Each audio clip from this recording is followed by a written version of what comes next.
Well, today brings us to the end of our Roman series. So I've really been enjoying journeying with you through the book of Romans, and I know my faith has been greatly strengthened as we've gone through. So for those who are here probably for the first time, who are visitors here, over the last 8 messages that I've given, we've been unpacking many of the glorious truths that are ours because of what Jesus did upon the cross for us. And we've seen that because of the gospel, because of the good news of Jesus, we are justified by faith. We are saved by grace. We are obedient by worship. We are covered by Jesus, set free by patience, secured by love, which brings us to our last message today, and that is faith by hearing. And I think it will make sense as we unpack it today. To start with, I want to share with you a story from the Old Testament. And in the history of Israel, there were many periods of their story where they were surrounded by nations that were very hostile towards them. There was a lot of warring going on with the surrounding nations, and one of those nations were the Syrians. And the Syrians, throughout the history, did a whole bunch of horrible things to people in Israel. They would sometimes go on raids to the villages. They would besiege cities, and there's some really graphic stories of things like that taking place. And sometimes they would take captives as slaves back in their homeland. And in the midst of all of this sort of madness that went on, the story that I'm going to share with you is a story that gives us a little insight into the incredible free grace of God. Now, one of the reasons why the king of Syria was so successful in his conquests was that he had an exceptional commander of his army. And this man was a mighty warrior. He was everything seemed to go well for him, except for one thing. This man was a leper. And you might be starting to realize the story I'm talking about. I'm looking at the story of Naaman. Now, in Naaman's house, there was a young slave girl who had been taken captive in a previous raid. We're not told the specifics of how all of that happened. But I imagine the story going something like this. This young girl is in Naaman's house, and Naaman's wife is completely distraught. And she's worried about her husband with this illness and all of the difficulty that this is creating. And possibly she's even there going about her things in the day. Maybe even she's starting to cry. And this young girl, I imagine her reaching out to this woman, Naaman's wife, and saying, "What's wrong? What's happening?" Or she probably would have known all the situation with Naaman, with the leprosy, and she says these words to Naaman's wife. She says, "If only we were back in Israel." And I imagine this woman looking at her and saying, "What are you talking about? What do you mean? If only we were back in Israel. There's a prophet there who does these amazing miracles, and he could heal Naaman. How would he do this?" Well, the girl goes on to say, "I've heard these stories about this prophet doing amazing things. For example, there was this one time where there was this family, and the husband died, and the wife was left with all this debt, and it got to the point where she was going to have her children sold as slaves in order to pay off the debt. But then she went to this prophet, and he told her to go and collect all these jars, and then they went home and they went into their house, and they had this one little jar of oil, and they started pouring it into the jars, and it just kept pouring, and it just kept pouring and pouring, and soon all of those jars were filled, and they went and sold them, and they got all the money they needed, and they had much more left over in order to pay for all of their needs." But there's other stories as well. I remember hearing about this other story. There was a woman, and this time she had a son who she loved dearly, but this son suddenly got sick, and in fact died. But she went to this prophet and shared this situation, and this prophet Elisha came, and in fact Elisha raised her from the dead. It's an amazing story. Many people have heard this amazing story about this prophet in Israel, and I imagine this wife thinking, "Wow, if this prophet can help this distraught mother of these 2 children, and this other mother who lost her son, I wonder whether there's something that this prophet could do for my husband who has leprosy." And maybe when Naaman got home, that evening, she started sharing. The little girl that works for us was sharing this story about this prophet. I wonder whether he might be able to do something for you. And I imagine Naaman thinking, why would this foreign prophet from Israel, this place that we're often at war with, that we're enemies of, why would this foreign prophet ever be interested in helping me? But I imagine that the wife was saying, surely there's a way, surely there's a way. So the story goes on. Naaman goes to the king of Syria and tells him about this prophet. And maybe the king said the same thing. Why would this foreign prophet ever be interested in helping us? But he says, this is what I'll do. I'll give you a letter.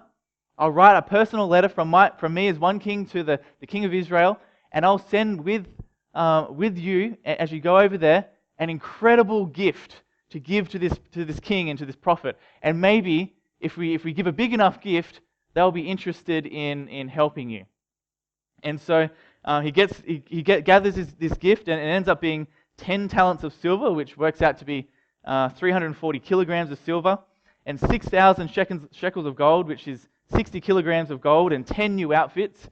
And if you convert this into modern sort of prices, this is an incredible treasure trove of wealth. This is an amazing amount of. This is a huge gift. One commentary that I was looking at, the IVP Bible Background Commentary, said the gift accompanying Naaman is exorbitant, a king's ransom. Converted to today's buying power, it would be in the vicinity of $750 million. This is an extravagant gift. 6,000 shekels of gold it was, and 10 shekels is how much you might earn in a year. So this is 600 years' wages in gold alone, let alone the silver and the clothes and everything else that went along. And so Naaman, I imagine carrying this much gold and silver, he probably didn't go alone. He probably had a number of chariots and soldiers in order to protect him on this journey down to Israel. And they go down there, and he goes to the king and he delivers this letter. Can you please heal? Can you heal me from my leprosy? And the king of Israel, he thinks, what on earth what is this? He tears his clothes and he says, this is surely a trick. Who am I? Am I God that I can heal you from this sickness? But Prophet Elisha, hears about this and he sends for him. And so Naaman gets all of his chariots and all of these gifts, and he goes down to Elisha, waiting to see what he will do. And Elisha, very strangely, he doesn't even come out of the house to visit Naaman, but he just sends his assistant out there, and the assistant goes out and says, Naaman, this is the message from the prophet. Go down to the river nearby, and I want you to wash yourself in there 7 times, and then you'll be healed from your illness of leprosy. And I imagine Naaman thinking, do you think that I came all the way here to wash in a river? There's better rivers back where I came from than this dirty river that's down over here in Israel. And it gets so to the point where he actually gets into it. It says he gets into a rage. And I imagine him looking at all this gold and silver, and he's thinking, I'm here to give you this in order for you to come out and get the prophet to come out and wave his hand over and say some magic spell and to heal me. But what is this? Go and wash in the river. And he turns around and he's about to leave and give up on this whole endeavor. And Naaman's servant says to him, imagine if Elisha, this prophet, had asked you to do something great. Wouldn't you have done it? What about just this small thing? It's just a little thing. Maybe you should give that a go as well. And Naaman there sees the logic. He was willing to bring this huge lot of gold and silver. He was willing to do whatever the prophet asked him. Maybe he can try this very simple little thing as well. And he goes down into the river there, and he washes himself once, twice, 3, 4, 5, 6, and then 7th time he comes out of the water, and I imagine he just felt this surge of power go through his body, and he looks down at his arms and he touches his face, and he realizes that he's healed. The leprosy is gone. And more than that, his body is restored back to back to fullness of health. And I imagine him just being so excited. And he races back to Elisha. And Elisha comes out this time and he says, Elisha, I can see now that there is a God in Israel. In fact, your God is the greatest God. And he's just so amazed. And he says, Elisha, I have this gift for you. Take this gift. Take this gold and silver.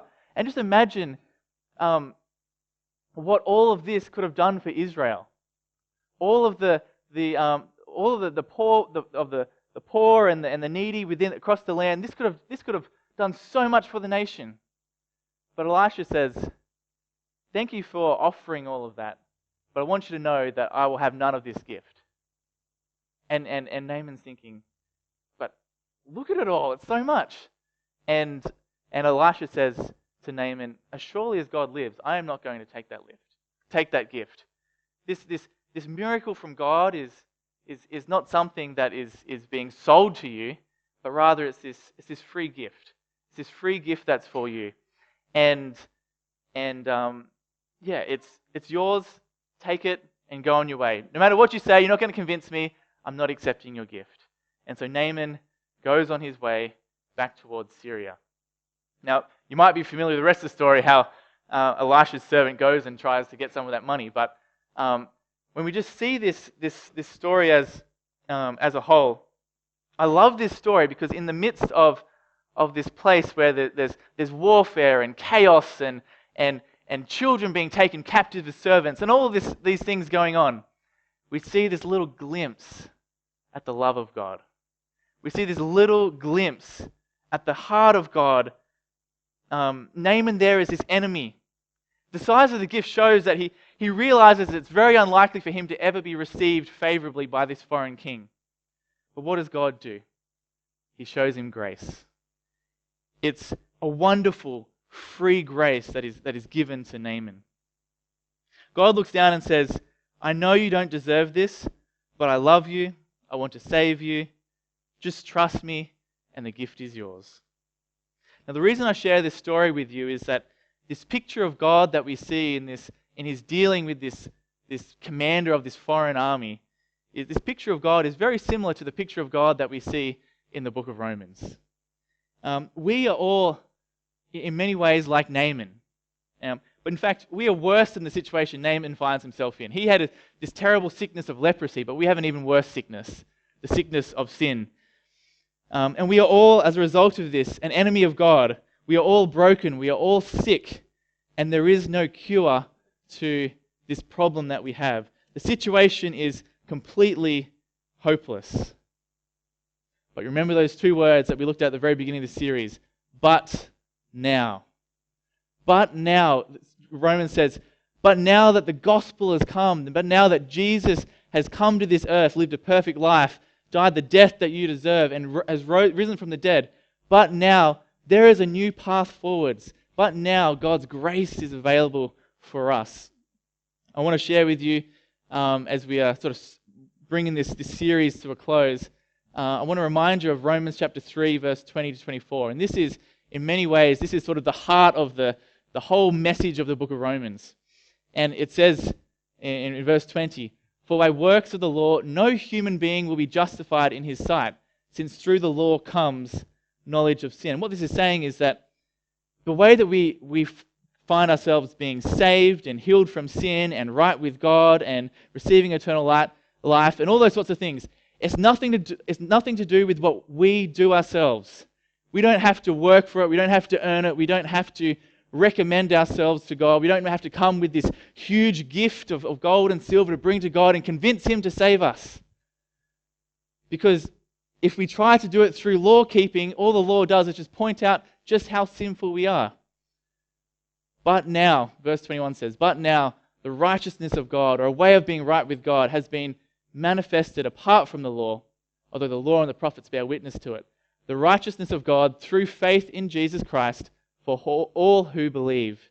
And just as God asked Naaman to lay aside all of those achievements and all of those gifts, and just simply to do one simple little act, to simply demonstrate his faith in the promise, God is saying to us that if we lay aside all of our doings, all of our efforts to earn a right standing with God, and we just simply come and come to God with faith, then we will be made right with God. And it goes on to say, for there is no distinction, for all have sinned and fall short of the glory of God, and are justified by his grace as a gift. There we go. And with Naaman, I think the reason that the story that God got Elisha to interact with him in this way is that God wanted to show this little insight that the blessings of God come to us as a gift. We can't purchase them. And that's what was for Naaman, and that is what for us, through the redemption that is in Christ Jesus.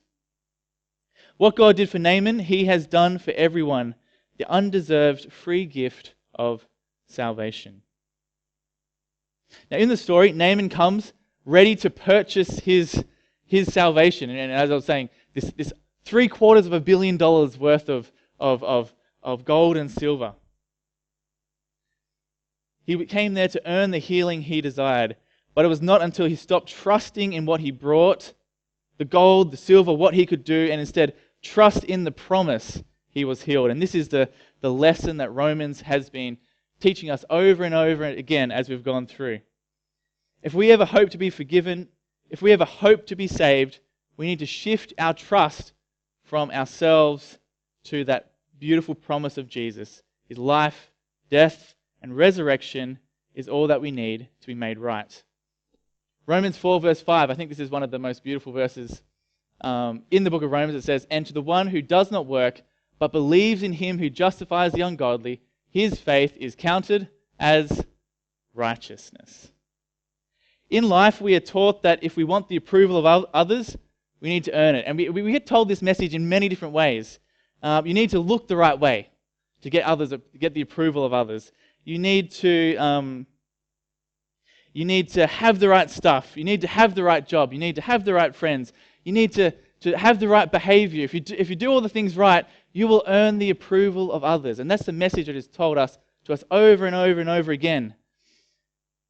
But when it comes to God, he says there's a different way to be right with him.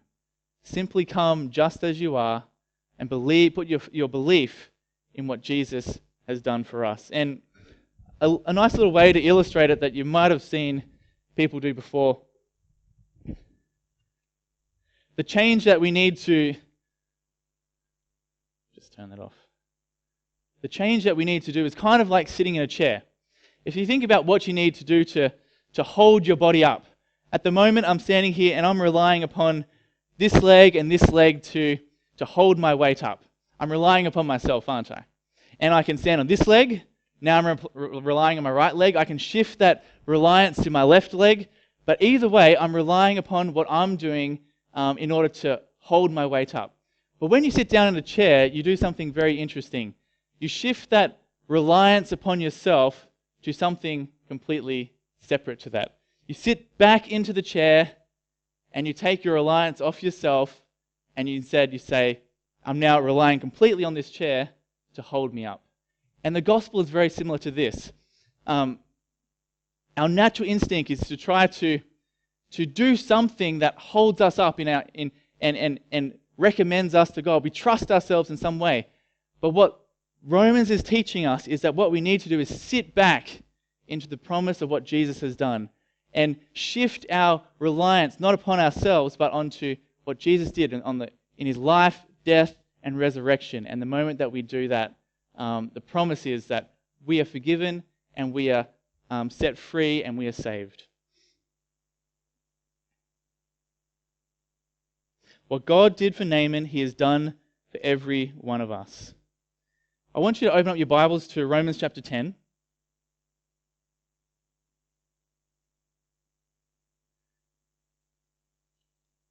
Romans chapter 10.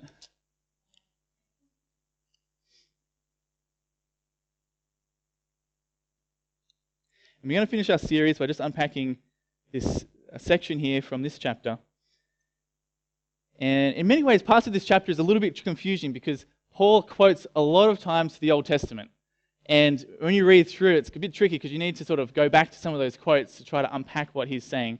But I want to just unpack the message of the first part of Romans 10, and then we'll apply it to our big theme for today, which is faith by hearing. Romans chapter 10, verse 6 to 8 says this. But the righteousness based on faith, that's the righteousness that, like we're saying, the sitting in the chair righteousness. The righteousness based on faith says, do not say in your heart, who will ascend into heaven, that is to bring Christ down, or who will descend into the abyss, that is to bring Christ up from the dead. But what does it say? The word is near you, in your mouth and in your heart. That is the word of faith that we proclaim. Now this is a bit of a confusing passage, and the reason it's a bit confusing is what Paul is doing is he's taking little quotes out of the book of Deuteronomy. Now in the book of Deuteronomy, let's see where I'm up to there. In the book of Deuteronomy, we see Moses is giving instructions to the Israelites before they go into the promised land. And he's trying to encourage them to when they get into the promised land to not forget God and to not think that they've got there based on what they've done, but it's entirely because of what God has done for them. And as you get towards the end of the book of Deuteronomy, we see that Moses outlines a whole series of blessings and curses. And the blessings are something like this. If you obey God, then He will bless you in every way. He will bless your nation. He will bless your cities. He will bless your crops. He will bless you with many children. He will bless your livestock. He will bless you by giving you victory over all of your enemies. And He says things like this. And the Lord will make you the head and not the tail. And you shall go up and not come down, and not down, if you obey the commandments of the Lord your God. God is going to bless you in all sorts of ways. But the book of Deuteronomy says, if you rebel against God, if you do not obey God, if you follow after other idols, then instead you'll receive a whole series of curses. And these curses, your nation will be broken, your city will fall apart, your crops will not produce fruit, your body will fail, your families will break apart, your enemies will conquer you, and you will be scattered throughout all of the surrounding nations. By the end of talking about that, Moses gives from God some promises for people who find themselves sometime down in the future having experienced these curses from rebelling against God, scattered in the surrounding nations. God gives them in the book of Deuteronomy some words, some promise of encouragement and hope for them during that time. What should they do if they find themselves at absolute rock bottom?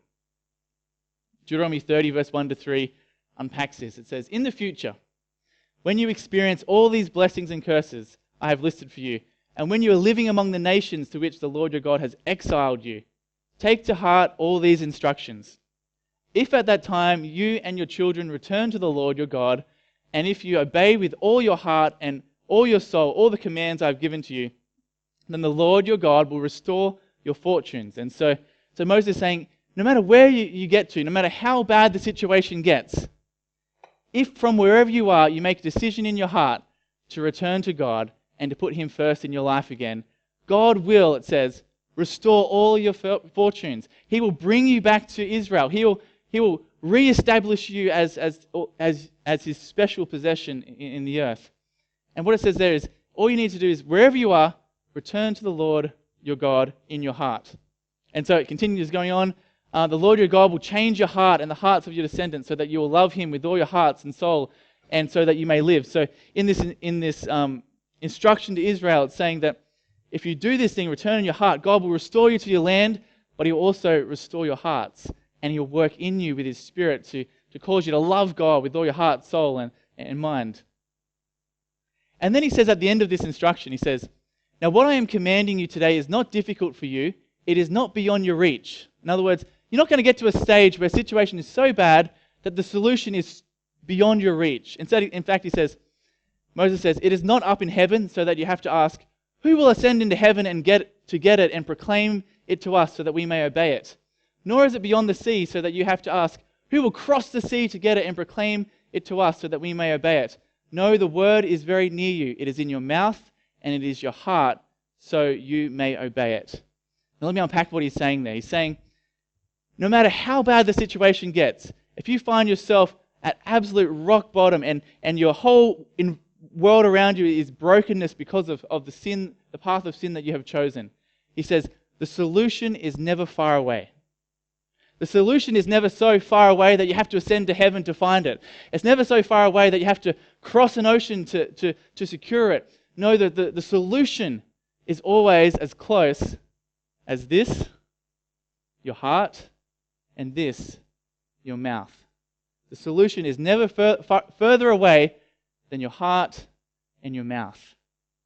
And the reason is because it's with the heart that you make that decision to return to God, and it's with the mouth that you profess that decision that you've made within your heart.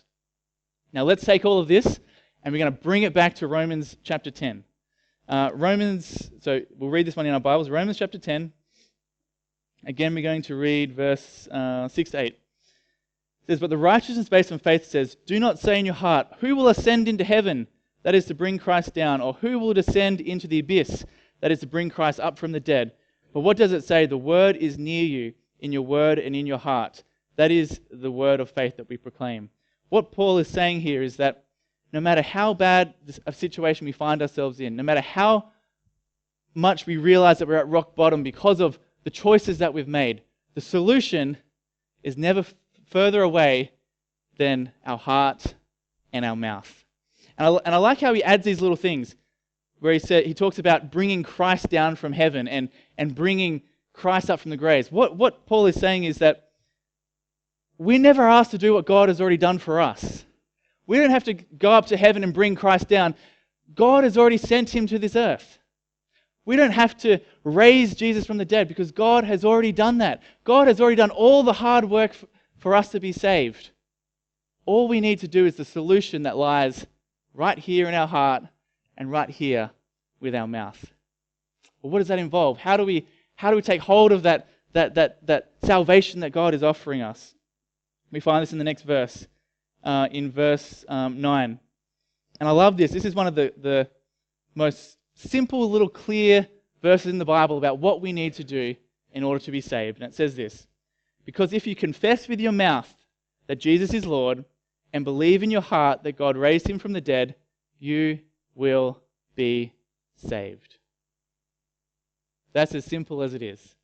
The solution is never further away than your mouth and your heart. If you confess with your mouth that Jesus is Lord and believe with your heart that Jesus raised him from the dead, put that trust in what Jesus has done upon the cross, you will be saved. Now you might be thinking, Paul, that sounds a bit easy. Is it really that simple?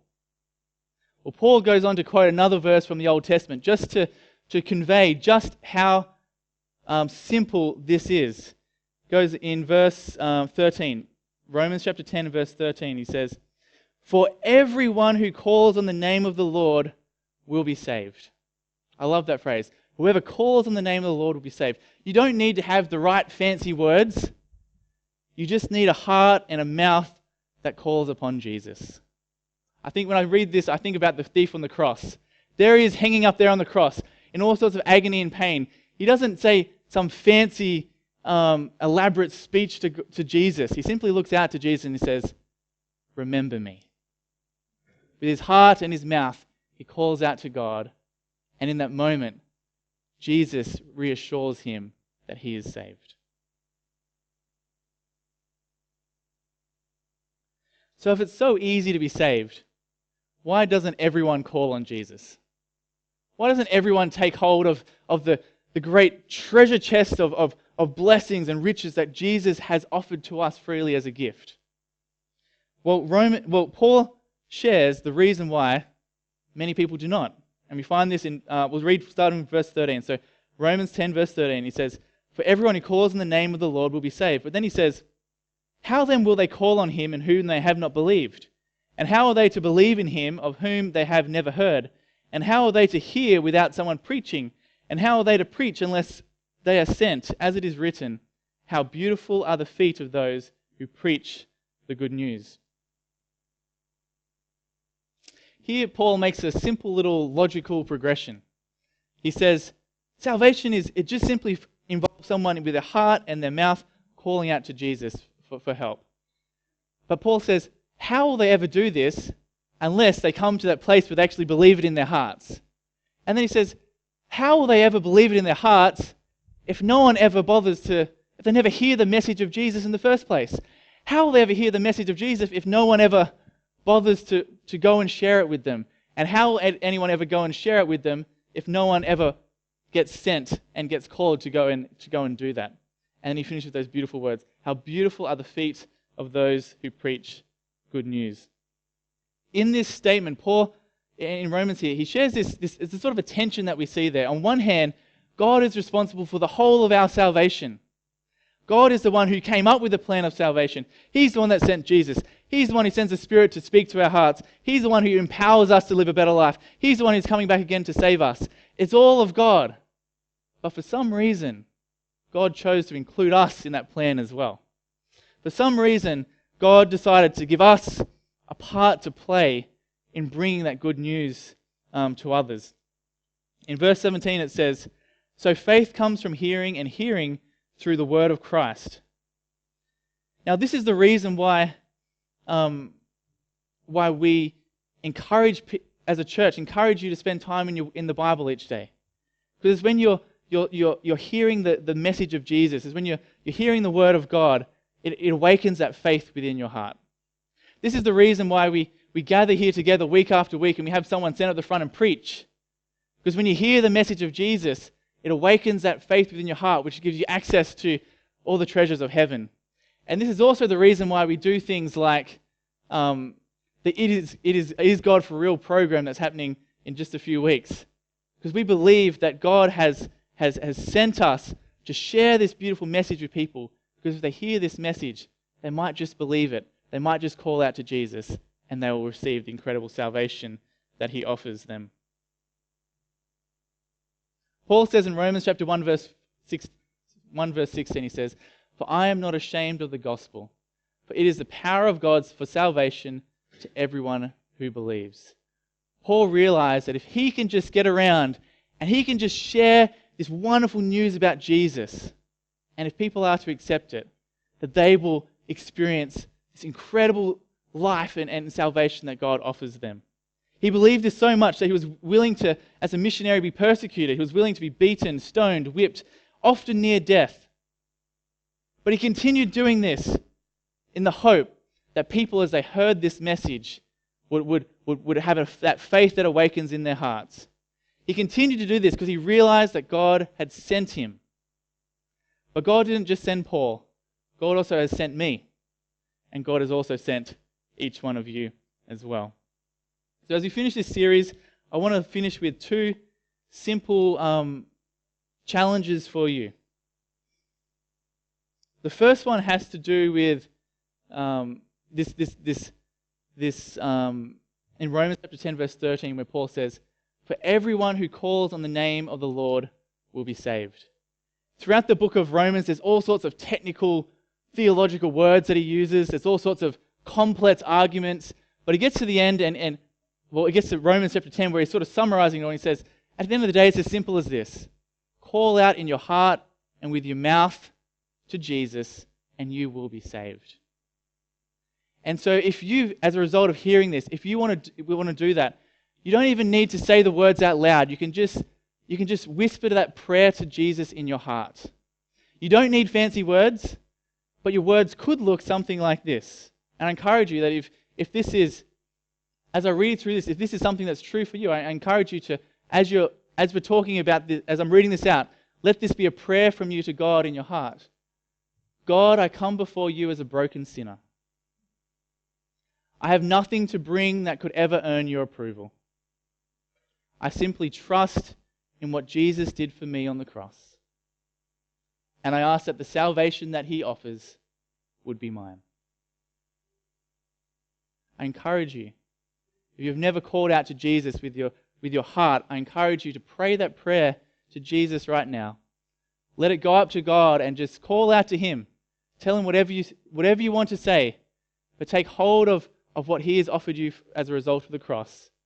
And sit down into that chair and say, you know what, I'm no longer trusting in my own works, my own achievements, my own behavior, my own accomplishments.